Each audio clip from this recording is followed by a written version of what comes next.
biggest mistakes first-time and even professional officiants make is treating the couple's path to marriage like a list of facts rather than a real, meaningful story deserving of recognition and celebration. The effect is that the ceremony sounds like a Wikipedia page instead of a love story. In other words, it's boring. So if you're currently in the process of writing a wedding ceremony and you feel like it's just not right, you're in the right place, because in today's video, we will be discussing how to fix that. Hey, I'm Katie. I'm the creator of Something Borrowed Ceremonies. I help people just like you, friends, siblings, parents, colleagues, write and deliver a phenomenal wedding ceremony. This is going to be part one of a two-part series where we focus on how to fix a boring ceremony. So if that sounds like something that might be helpful for you, please like and subscribe. Now, before I get into things, I want to talk a little bit more about the specific problem you are likely facing in hopes that it makes you feel a little bit less alone.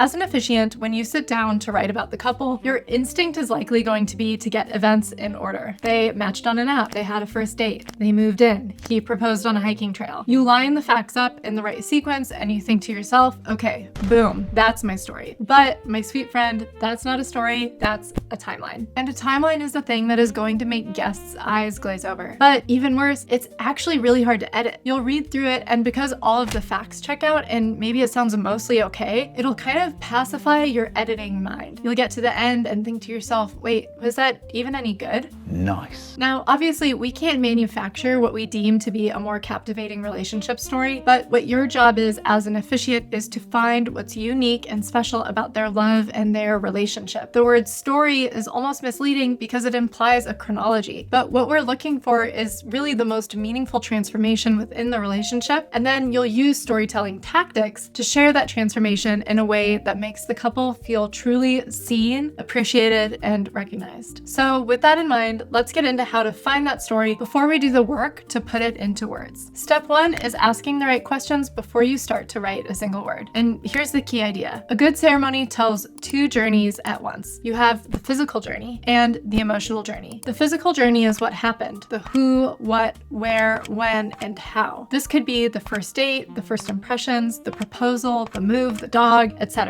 But it could also be other moments in the relationship that are more important. That is for you to determine, but ultimately this is the observable stuff that lets guests picture it and that puts them there in the room with the couple. It provides those sensory details that allow them to experience things with the couple. Now, the emotional journey is what these events mean. Why these two people? Why is this relationship so real to them? What have they become because of each other? This is the stuff that makes people really feel something. Most officiants only ask for the first kinds of questions, which focus on the observable details, the who, what, where, and when. But we want to address both. So here's what you can do. For the physical journey, ask the couple the straightforward stuff, and ask it even if you think you already know. You can ask questions like, walk me through your first date. Who asked who? What actually happened? Any surprises? What was your honest first impression of each other? Tell me the whole proposal story. Was there a specific point that you knew you wanted to marry this person? You'll be amazed how often the two partners actually remember the same day completely differently, and that gap can be really interesting. For the emotional journey, you have to go deeper, past the highlight reel. These are the questions that surface the vein of truth in the relationship. You'll want to ask each partner, when your partner doubts themselves, what do you wish they could see about themselves the way you do? What's the most ordinary thing you do together each week that feels special? In what ways have you felt hard to love? And how does your partner love you anyway? Because of this person, what do you now believe about love that you used to doubt? Notice what these questions do. They don't ask for facts, they ask for meaning. And meaning is the part guests actually remember. One more move here, and it's a big one. Don't just ask the couple these questions, ask their people. Send a few of these questions to 3 or 4 close friends or family members. The responses you get back will inform large parts of your ceremony. And a cheat code here,